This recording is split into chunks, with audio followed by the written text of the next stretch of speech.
Όσοι εις Χριστόν ευαπτιστείτε,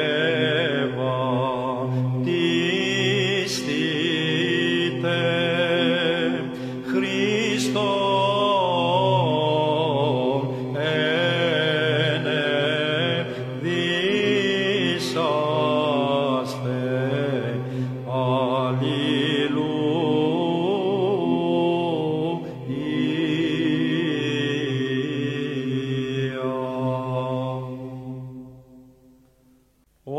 Όσοι εις Χριστόν ευαπτιστείτε,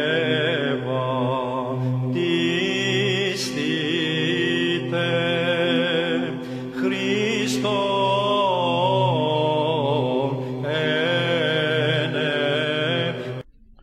Ο οικουμενισμός είναι φρούτο του 20ου αιώνα στο απατεώνος και επιδιώκει σε πρώτη φάση να ενώσει την Ορθοδοξία με όλες τις άλλες ομολογίες, να ενώσει τους Ορθοδόξους με τους αιρετικούς, χωρίς οι αιρετικοί να εγκαταλείψουν τις αιρέσεις.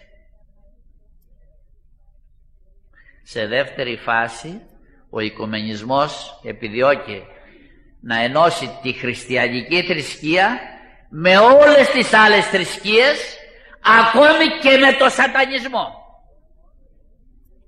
Συνεπώς ο οικουμενισμός δεν είναι μόνο παναίρεσης, όπως είπε ο αείμνηστος πατήρ Ιουστίνος Πόποβιτς, αλλά είναι πανθρησκεία.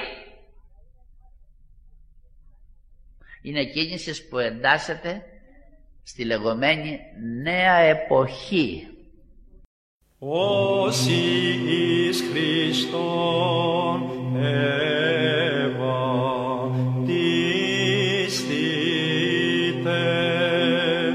Χριστόν ενεδίσαστε.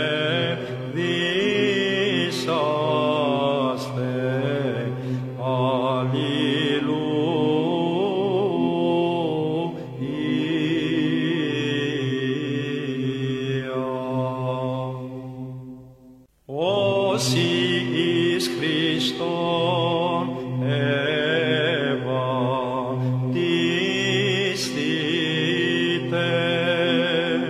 Χριστόν